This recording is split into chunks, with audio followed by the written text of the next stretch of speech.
Halo teman-teman calon guru hebat. Oke, saya tahu. Ujian pengetahuan PPG atau UKPPG tinggal 2 hari lagi.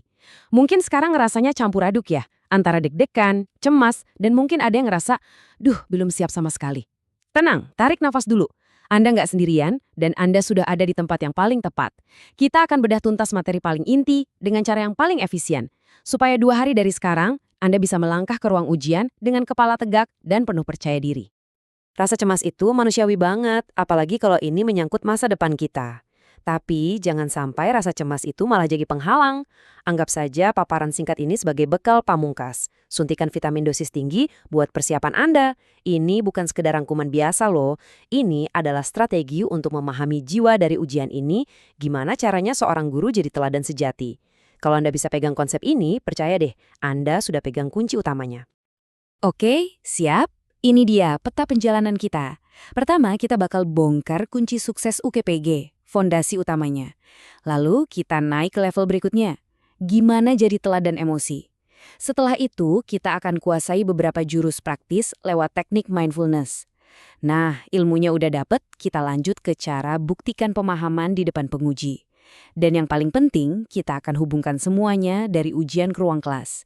Jadi ini bukan cuma teori, tapi benar-benar nyambung ke profesi kita nanti. Yuk kita mulai? Oke, bagian pertama. Ini adalah fondasinya. Sebelum kita ngomongin soal jadi teladan dan teknik-teknik canggih, kita harus bangun dulu dasarnya yang kokoh.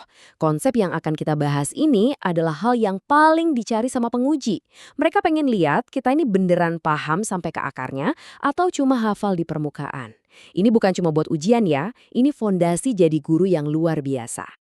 Dan inilah dia konsep intinya, pembelajaran sosial emosional, atau yang sering kita dengar Social Emotional Learning, disingkat SEL.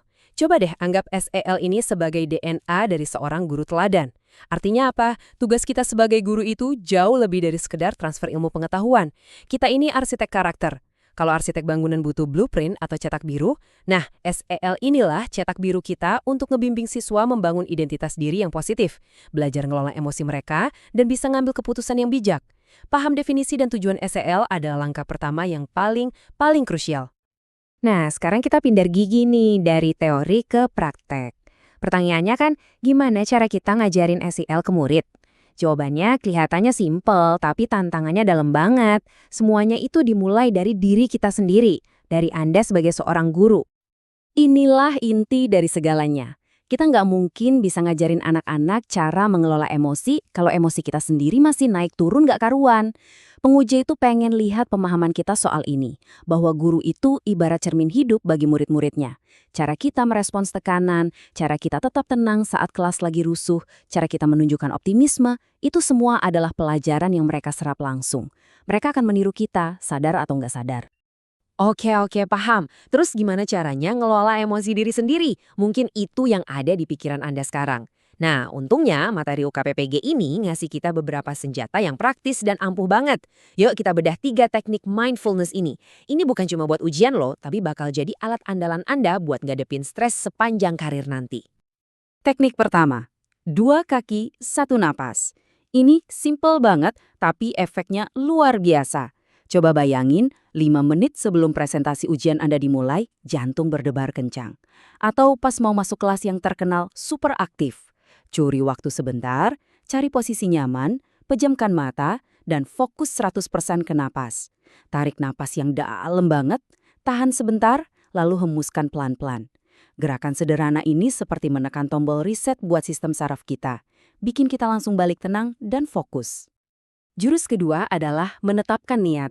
Gini, saat kita sibuk dan stres sama tumpukan kerjaan, gampang banget kita lupa alasan utama kenapa kita milih jadi guru. Nah, teknik ini ngajak kita buat berhenti sejenak, duduk tenang, dan tanyain lagi ke diri sendiri. Sebenarnya, niat utama gue jadi guru itu apa sih? Apakah buat bikin anak-anak cinta belajar? Atau buat bantu mereka jadi percaya diri? Tulis jawaban itu, tempel di meja kerja atau di laptop. Itu akan jadi jangkar, jadi kompas batin kita yang ngetin tujuan mulia di tengah badai rutinitas. Dan teknik ketiga yang keren banget, saya sadar. Ini semua soal kesadaran diri sih. Sering ya kan kalau kita ngerasa cemas atau marah, kita berusaha ngelawan atau ngelupain perasaan itu. Padahal itu malah bikin emosinya makin kuat. Teknik ini ngajarin kita sebaliknya. Cukup berhenti dan akui aja apa yang lagi kita rasain, tanpa menghakimi. Cukup bilang dalam hati, saya sadar, saya sedang merasa cemas. Atau, saya sadar, saya sedang merasa lelah. Ajaibnya, saat kita bisa menamai dan mengakui emosi itu, kita langsung punya jarak. Kita jadi pengamatnya, bukan lagi budaknya. Ini inti dari kecerdasan emosional. Oke, konsep intinya udah dapat. 3 jurus praktisnya juga udah di tangan. Sekarang pertanyaan paling penting, gimana caranya kita jualan pemahaman ini ke penguji? Gimana cara kita nunjukin ke mereka kalau kita benar-benar paham, bukan cuma hafal? Yuk kita intip rubrik penilaiannya biar kita tahu rahasia dapat skor maksimal. Coba perhatikan baik-baik. Lihat deh, penguasaan materi itu bobotnya paling gede 40%. Gila kan? Ini ngasih pesan yang jelas banget. Penguji itu jauh lebih peduli sama kedalaman pemahaman kita dibanding presentasi yang heboh pakai kembang api. Mereka mau tahu kita ini beneran ngerti atau cuma ngafal. Jadi gimana cara nunjukin penguasaan itu? Pertama, jangan cuma ngulangin apa yang ada di buku. Coba jelaskan pakai bahasa sendiri. Lebih keren lagi, coba bandingkan konsep SEL dengan teori pendidikan lain atau kasih ide baru yang original. Kedua, bikin presentasi Anda hidup. Ceritain pengalaman pribadi atau ajak penguji berinteraksi. Dan yang paling penting, berikan insight. Di akhir presentasi, tarik sebuah kesimpulan yang cerdas yang nunjukin kalau Anda udah mikir selangkah lebih maju. Kutipan dari J.B. Priestley ini dalam banget ya. Ini pengingat buat kita semua. Walaupun cara presentasi itu penting, jangan sampai kita terjebak bikin slide yang rumit, animasi yang heboh, tapi lupa sama esensi pesannya. Komunikasi sejati itu intinya ada di pemahaman yang tulus. Kejelasan dan kedalaman itu kuncinya. Nah, ini dia yang akan membawa kita ke level pemahaman tertinggi. Poin inilah yang bakal membedakan jawaban bagus dari jawaban yang luar biasa, yaitu kemampuan kita untuk menyambungkan semua konsep yang tadi kita pelajari ke dalam praktek nyata kita di kelas nanti. Ini nih dia pertanyaan emasnya. Coba pikirkan sekarang juga. Kalau Anda guru matematika, gimana caranya ngajarin ketekunan dan cara ngelola frustrasi pas murid lagi pusing ngerjain soal yang susah? Kalau Anda guru bahasa Indonesia, gimana caranya diskusi tentang novel bisa jadi sarana membangun empati? Atau kalau Anda guru olahraga, gimana kerja sama tim dalam permainan bisa jadi pelajaran soal komunikasi dan cara menyelesaikan konflik?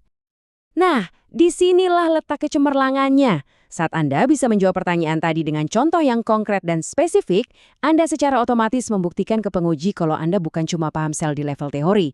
Anda tahu cara menerapkannya di medan perang Anda nanti. Ini namanya insight. Dan ingat, itu bobotnya 20% dari penilaian Anda. Ini bukti kalau Anda siap jadi pendidik seutuhnya. Jadi dalam 48 jam ke depan sambil terus belajar, pegang erat pertanyaan ini. UKPG ini bukan cuma sekedar ujian yang harus dilewati.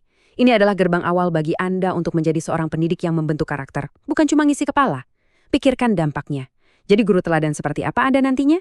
Semangat terus ya. Semoga berhasil. Saya yakin Anda semua pasti bisa.